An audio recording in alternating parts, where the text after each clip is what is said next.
ఇప్పుడు కృష్ణుడు వాయిదా చెల్లో మిమ్మల్ని పట్టాలు తాను వెళ్ళాడు పట్టాలు తాను వెళ్ళాడు చెల్లు ఎవరు ఉన్నారు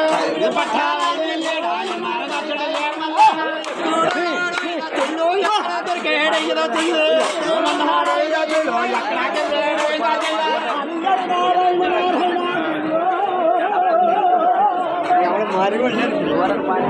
శ్రీకృష్ణుడు మహారాజు గారు వచ్చేసిన తర్వాత మహాప్రభు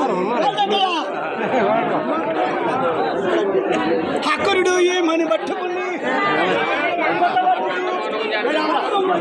పారిపోయారు కదా పట్టణ రాసుకుని వచ్చిన దూరం పోయారండి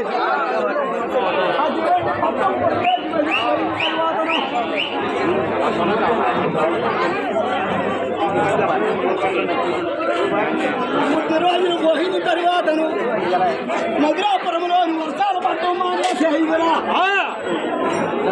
పెద్దలందరూ గుమికూడి నాయన ఈ అబద్ధమాలన్నీ పోవాలంటే అక్కురుడు ఎక్కడున్నాడో తీసుకు రావాలి పూర్వము కాశీలో వర్షాలు అక్కురుడు తండ్రిని తీసుకెళ్ళాడు కాశీరాజు అప్పుడు తన కూతురు నుంచి పెళ్లి చేయగా కాశీపట్నంలో వర్షాలు పడ్డాయి ఏది ఏమైనా హక్కుని తీసుకురావాలని ప్రజలందరూ కోరుకున్నారు కదా అప్పుడు హక్కుని వెలిగించి శ్రీకృష్ణుడు తీసుకొచ్చాడు శ్రీకృష్ణుడు తీసుకొచ్చిన తర్వాత ఆ యొక్క గృహాలన్నీ పోయాయి తర్వాత హక్కుడు నన్ను అడిగరా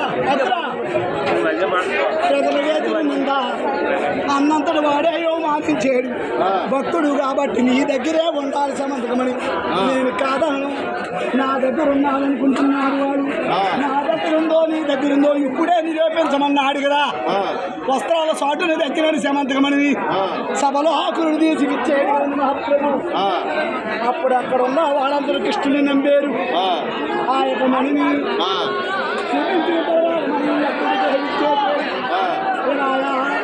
ఏమన్నాడు తల్లిదండ్రులు వేస్తే ఆడ పిల్లలైనా పిల్లలైనా తండ్రి వేస్తే వాడు వారసత్వంగా వాళ్ళకి ఎక్కువ శతాజితులు కుమార్తె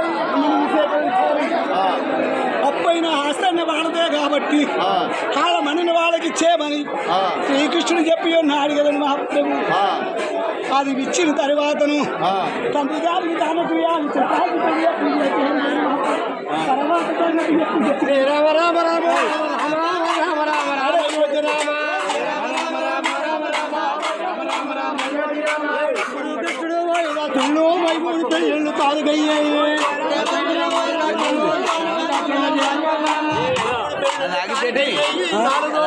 పేరేమిటండి పేరేమిటండి ఎవరు కూతురు తెచ్చి పెళ్ళాడినాడు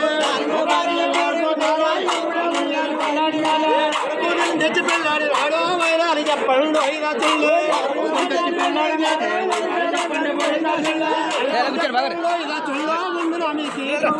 చూడారు కూర్చో కూర్చో కూర్చో అలా కూర్చో కూర్చో సార్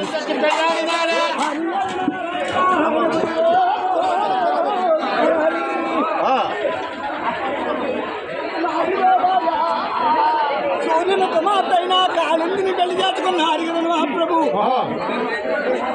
ఆ యొక్క కాళిందిని యమునా నది తీరాన్ని చూసి ఆయన తీసుకొచ్చి పెళ్లి చేసుకున్నాడు కదా మహాప్రభు శ్రీకృష్ణుడు తపం చేస్తున్నాడు అటువంటి కాళిందిని తీసుకొచ్చి ఆమె కూడా చక్కగా పెళ్లి చేసుకున్నాడు కదా అప్పుడు నలుగురి కళ్యాణం అయింది ఐదో భార్య ఎవరు తర్వాత సంగతి ఐదో భార్య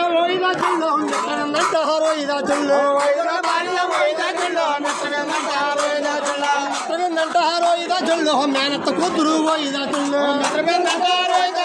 మేనత్త కూతురు యారు భార్య పేరు పేరింది నారదా చుండి ఎవరమన్నారు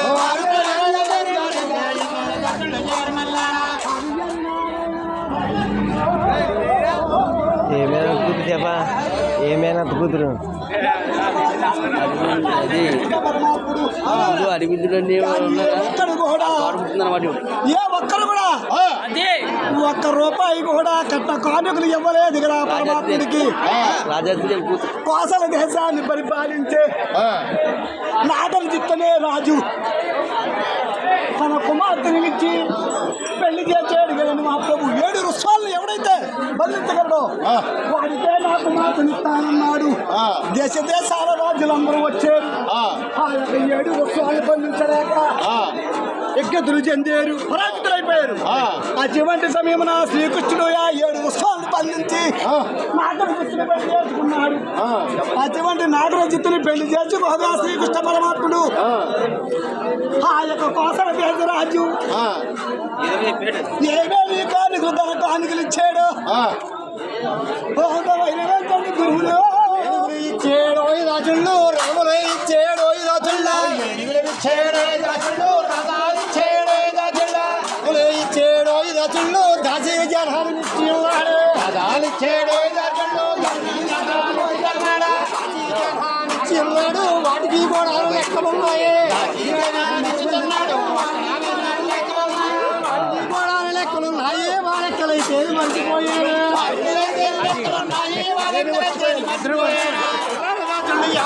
ఇంకా ఇద్దరు భార్యలు ఉన్నారు.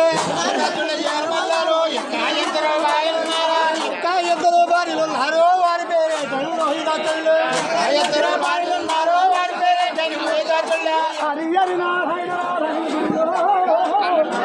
ఏడు వృక్షాలు తీసాడు. వాళ్ళ పేర్లు ఉంటే కానీ వాళ్ళు మేనత్త కూతురులే వాళ్ళనే కూడా చేసుకున్నాడు కదండి మహాప్రభు. ఈ రకముగా అష్టభార్యాలను చేర్చుకున్నాడు శ్రీకృష్ణ పరమాత్ముడు. ఈ అష్టభార్యాలే కాకుండా నరకాసురుని సంహరించి నరకుడు దాచినంటే 16,000 మంది రాజకుమార్తెలు కూడా తీసుకొచ్చి కళ్యాణం కదండి మహాప్రభు. అష్టభార్యాలు 16,000 మంది గోపికాసురులు కూడా ద్వారకా నగరం సగలించాడు. నరకాసురుని సంహరించి అతిథిదేవి ఎత్తి పొందడాన్ని కూడా తీసుకెళ్ళప్పచెప్పాడు. ఏమండి ఇంకా ఏమైనా చెప్పాడు. మణికొండవాళ్ళు కూడా అతిథిదేవి మణికొండవాళ్ళని తర్వాతను ఇంకోటి ఏదో ఉంది. ఇవన్నీ కూడా చేస్తున్నాడు కదండి మహాప్రభు. ఈ రకంగా శ్రీకృష్ణుడు 8 భార్యలకి ఒక్కొక్క భార్యకి 10 మంది కొడుకులు. ఏమండి అలాగనే 16,000 మందికి కూడా ఒక్కొక్క భార్యకి 10 మంది చొప్పున కొన్ని వేల మంది సంతానం కలిగింది యాదవ వంశంలోని శ్రీకృష్ణుడికి. అటువంటి వాళ్ళందరూ వేల కొలది లక్షల కొలది అధిక భోజ మాధవ వృష్టి కులాలుగా 112 తెగలుగా విడిపోయింది కదా ఈ యాదవ సంతతి. అది ఏమండి ఇటువంటి సంతతికి వాళ్ళకి విద్య నేర్పే గురువులే 300 కోట్ల చిల్లరని చెప్పింది కదా భాగవతము. ఇక యాదవ సైన్యాన్ని లెక్క పెట్టడానికి ఆ సృష్టించిన బ్రహ్మకే ఎలిది కాదన్నాడు కదా. అటువంటి యాదవ చరిత్ర,